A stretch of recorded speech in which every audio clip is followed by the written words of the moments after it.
welcome to Beyond the Scales, starting the obesity conversation, where we unravel the complexities of obesity. I'm Emily, and I'm joined by my co-host, Fran. Hi everyone, we're two medical students on a mission to demystify obesity, as there's so much more to it than just a number. We're honoured to have consultant bariatric surgeon, Mr. Lee Humphries, working with us on this project. He brings a wealth of clinical experience and expertise to help us navigate this complex condition. Thanks very much for having me. Pleasure as always.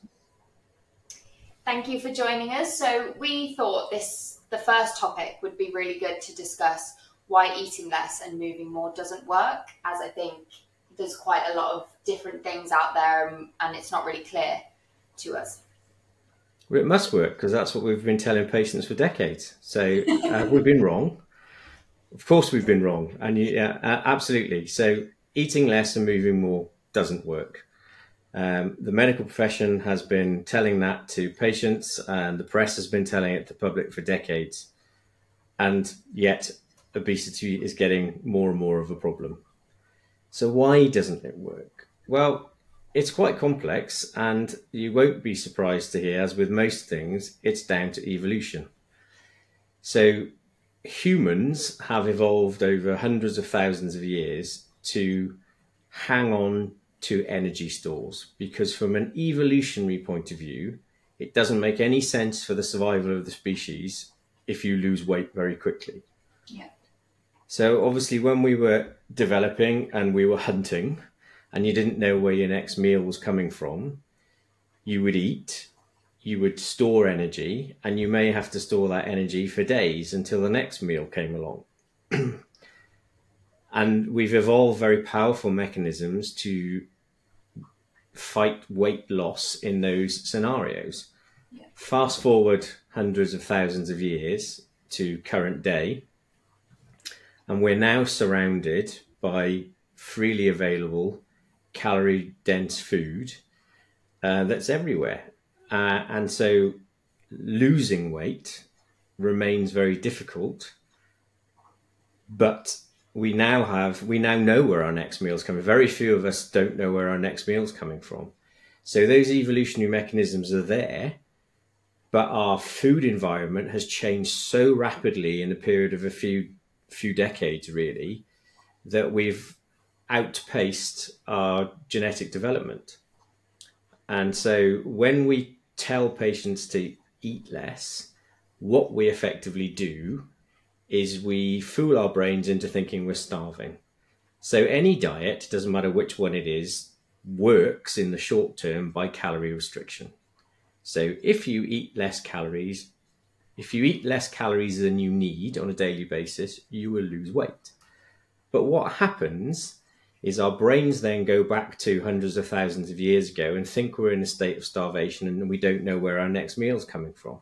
So physiological mechanisms that are designed to reduce our weight loss kick in. So our basal metabolic rate goes down, for example.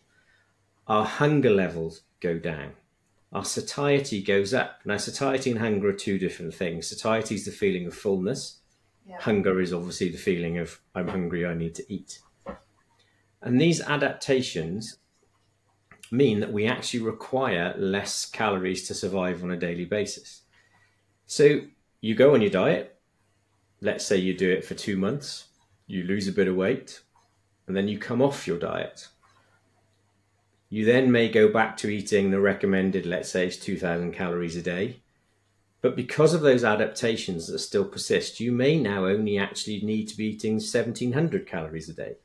So already, even though you think you're eating sensibly at 2,000 calories a day, you've got a 300 calorie excess on a daily basis.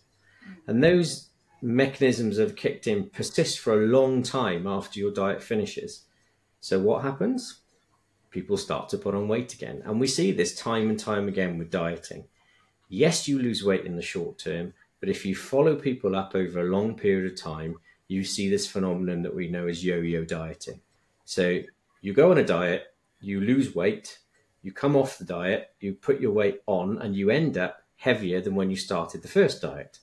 So you do another diet, and the pattern repeats itself. And so over time, you see this sawtooth pattern with people's weight going up. Essentially, you're saying we're kind of fighting against ourselves, really. So why do you think there kind of has been a push for this then? I mean, I've heard it from so many different people, you know, to eat less, move more. Because people think, not unreasonably, that it's a simple thing. And it's, if energy out is less than energy in, you will lose weight. And that is fundamentally true. It's physics. That is true. But there's so much complexity within the energy in and the energy outside. That's where that simplistic view starts to fall down. So if you look at the energy out, for example, people will talk about, well, if you exercise more, you will lose weight. But you've got to do extreme amounts of exercise to lose weight. And the vast majority of people can't sustain that. So exercise is the single most beneficial thing that we can do for our general health, and it is to be encouraged for everyone. So I'm not for 1 second saying exercise is a bad thing. Also, when you've lost weight, we know that exercise is really helpful for keeping weight off or keeping weight stable. But what exercise doesn't do is make you lose weight in the first place. So if you think about the 2,000 standard calories a day, somewhere between 60 and 70% of those calories are used just keeping us alive. That's our basal metabolic rate. That's nothing to do with moving around or running or lifting. That's simply being alive. So 60 to 70% of our energy expenditure is fixed. So already you can see that even by exercising, we can only affect maybe 30 to 40% of our energy expenditure. And you need a lot of exercise to burn calories. So exercise combined with calorie restriction will help you lose weight, but exercise alone doesn't. And so we come back to this energy in, energy out. Yes, that is true on a very basic level, but the complexities contained within that are only now really being understood. Do you think that relationship between, food in and exercise out, if you like, is that changing depending on a person's weight, size, or fat proportion? Does that have an impact? So to a degree, the bigger you are, the higher your basal metabolic rate. So actually, the more you have to eat to maintain that, and there's lots of studies behind that. And obviously, the bigger you are, the harder it is for you to engage in physical exercise. Yeah. So there is a correlation between the two. Yeah, definitely. I think it's not as easy as just going to the gym. Especially the larger you get, it's very challenging. And there's also a lot of stigma and social stigma around it. And it's also psychologically a big barrier there as well, isn't there? Yeah, absolutely. I mean, loads of our patients, see the gym as a place where fit, healthy people in very tight clothes hang out and look at themselves in mirrors lifting weights. And that's not the environment that they want to be in. They're very body conscious. They feel lots of them feel ashamed about how they look. So there are places and gyms where there are certain sessions designed for people who may be in a weight management program, for example. Yeah. There are sessions in things like Aquafit, walking, water walking, things like that. There are special sessions again for people in our weight management program where they can go and feel a bit more comfortable about themselves. So creating that environment where people feel comfortable and don't feel judged by other people is important. Yeah, definitely. And in terms of going back a little bit towards the dieting thing. So obviously we see so many trends in different diets. Got like keto diets and the Dukan diet for a while ago, and things like that. What do you think about those? Do any of them work at all? Because for some people, you hear about these success stories, and some people, as you've said, is yo-yoers, and they just end up bigger than they've ever been. So what do you think of those? So look, diets will work in the short term. Mm. So if you restrict calories, you will lose weight in the short term. Mm. there are hundreds of different types of diet. And yes, they can all work. Some of them are really extreme and absolutely not to be recommended. But if you strip away all the hype around whichever particular diet is the fad this week or this month, fundamentally, the vast majority of them are getting you to concentrate on high protein, low carbs. At a very basic level, that's what they all do. And so, yes, they will work in the short term, but the main reason that diets don't work in the long term, we've already discussed the physiological reasons, but the vast majority of people can't stick to it. If you were to stick to that diet for the rest of your life, then you probably would lose weight and keep it off. But for the vast majority of people, that's not real life, and they can't do it. And so what you see is inevitably over time weight regain. And we talk about success, and yet for a very small percentage of people, there will be some people who, go on a diet, have an epiphany, change their lifestyle completely, and they'll keep the weight off. Great. And that's fantastic for them, but they are a tiny fraction of most people. So if you talk about, things like The Biggest Loser, I know The Biggest Loser is not just about diet, there's extreme exercise in that. What happens when you follow those people up in the long term? You follow them up over a period of years. Well, unsurprisingly and sadly, what's happened to the vast majority of them? They've put all of their weight back on again. Yeah. Because that's not real life. They're being shouted at by a personal trainer on a daily basis. They're being given very tightly controlled diets to eat. Great, that will work. Yeah. But how many of us can do that in our daily lives? Or afford that as well. Yeah. So it's not easy. No. And what do you think about in terms of genetics? Because you always see these people complain, so-and-so can eat all of the rubbish that they want and they never gain any weight. Genetics does play a part. Now, there are certain gene mutations that have been recognised that have been associated with obesity.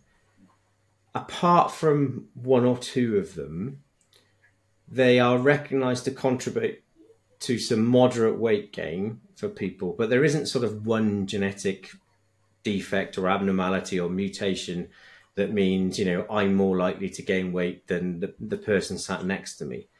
But we know that there are some people are more able to resist eating than others. And there will be a genetic component to that. And let's say I'm 5% more likely to say no to a cake than the person next to me.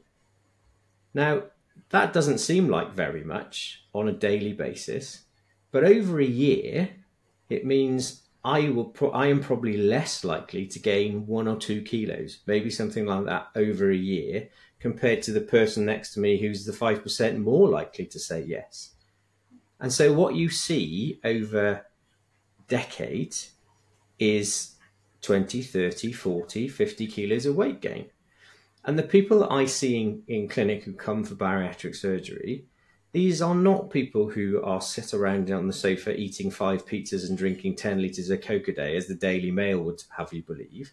Yeah. These are all people who have just overeaten by maybe 300-400 calories a day, just through snacking and other things they may not be aware of. And over a year, that's a few kilos. Over decades, that's significant amounts of weight.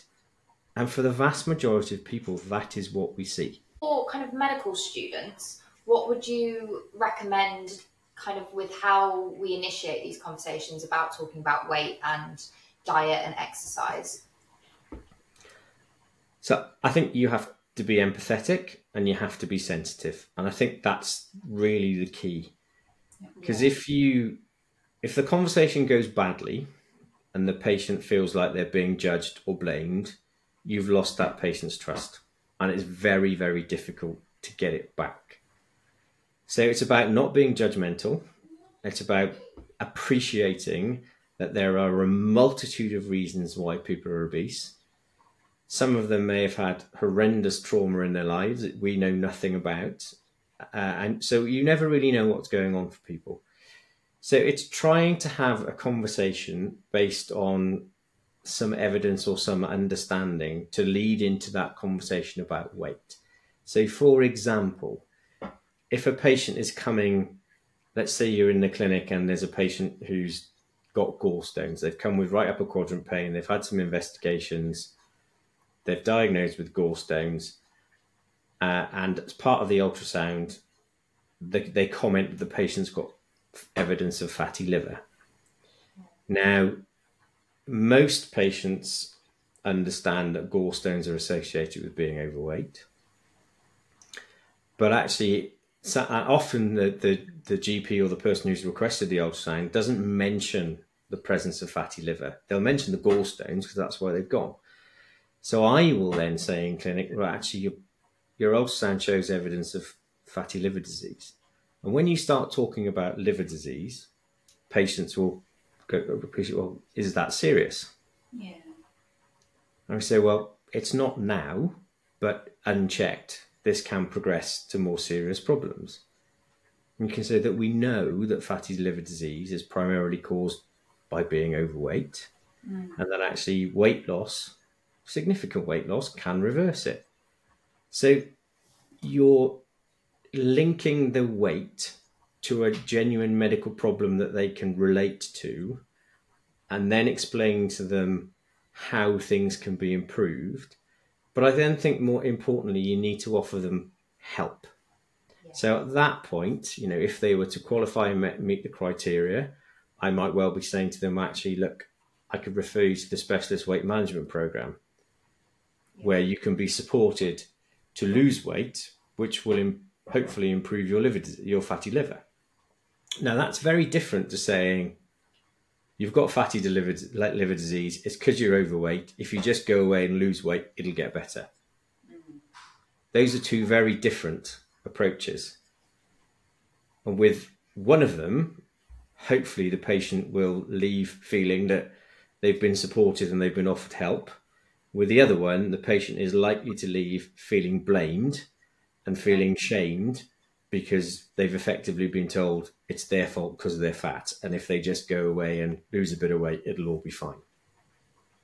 So I think that the key is getting the patient on board and being empathetic to their circumstances. Yeah.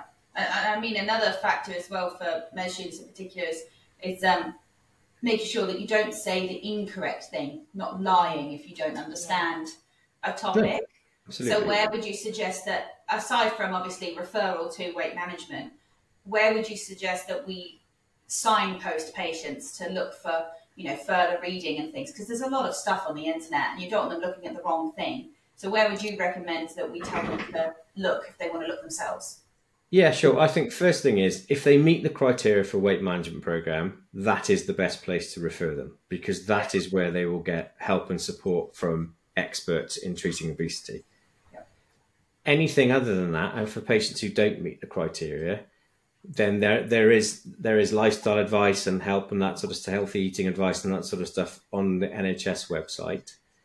It is, the internet's a double-edged sword, as you know. There's some great resources and there are some absolutely terrible resources. And for patients, it can be difficult to navigate through. But I think the NHS website is a reasonable place to start.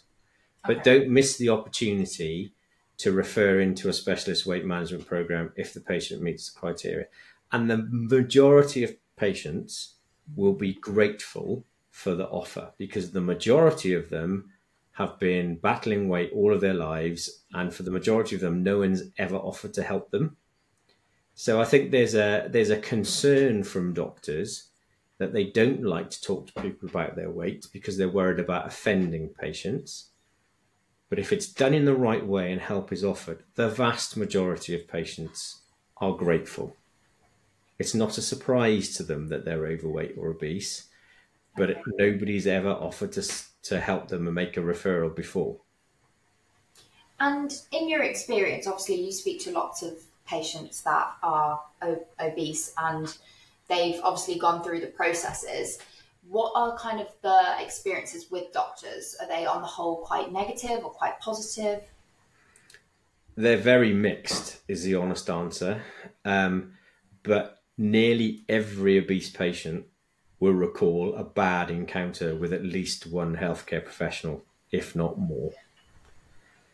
And so by the time they come to a weight management program, a lot of patients feel blamed, feel that no one's listening to them, feel that, they've been begging for help for a long time and no one's ever offered it to them. The majority come, unfortunately, having had some very unpleasant encounters with healthcare professionals. Not all, but a very significant majority.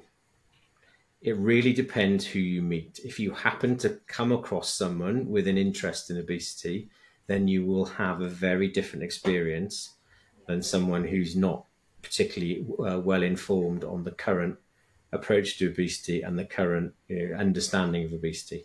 And, we don't teach it. We're not teaching it in medical school, which is the reason we started this podcast. We're not teaching it to the current generation of doctors and healthcare professionals. And it certainly wasn't taught to my generation. So if we have to start educating now to remove all this nonsense about eating less and moving more and telling patients to just go away and lose weight and then being surprised when they come back and they haven't lost weight. And, and it starts with this, with you guys now, the next generation. We want to try and help improve the understanding so it will be better for patients. 2/3 of the UK adult population are overweight or obese. So 2/3 of the patients that you encounter in your practice are going to have a weight-related problem or certainly be overweight. So if you don't know how to talk to people, you're going to have a problem with 2/3 of your patient group.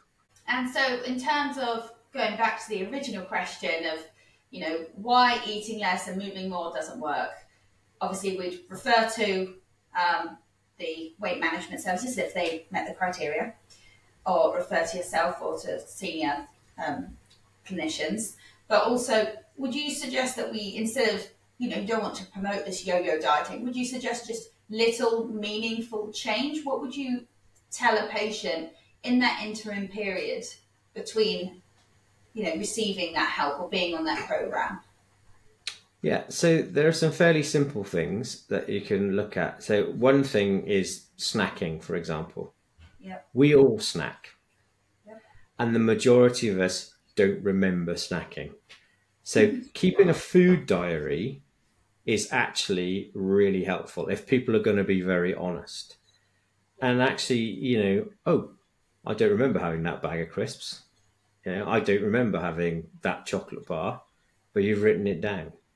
So food diary is really helpful.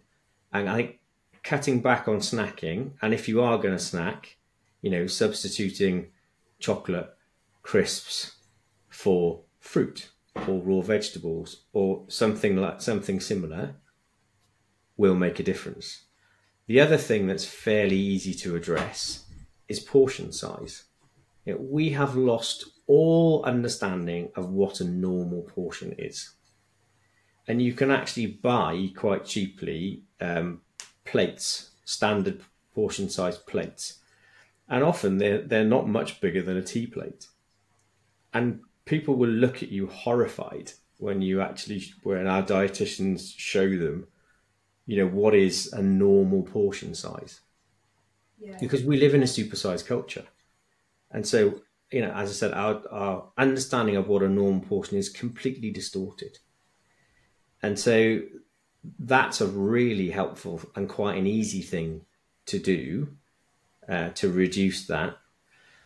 And start to think about, we talk about mindfulness and mindful eating, but there's a thing called head hunger, which is a lot of people eat because they're bored.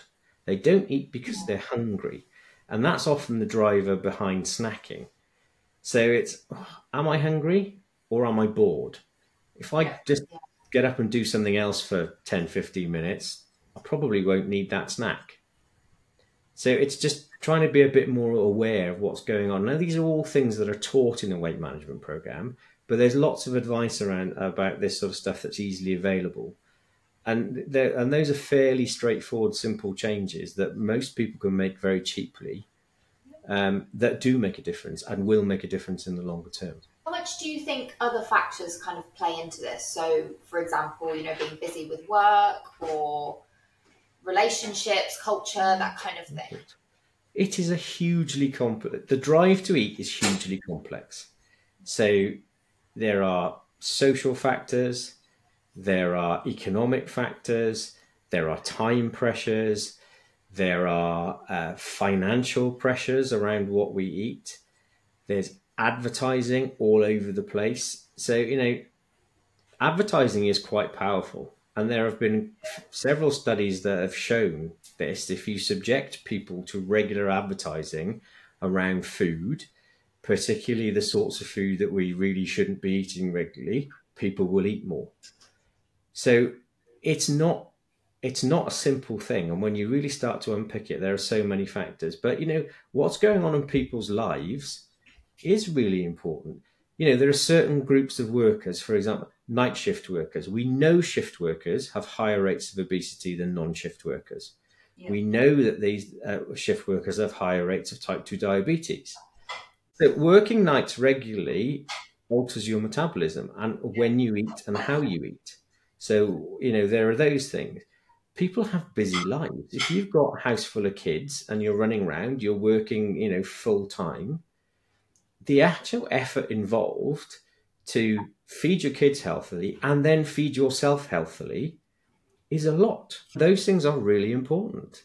So, you know, we as medical professionals, we have to take a step back. We have to appreciate that other people's normal lives may not be the same as ours, and we can't judge. And that's the important thing. You never really know what's going on. No. And if you start to judge people by your own standards, you're on a downhill slope already. And unfortunately, all too often, that's what we do.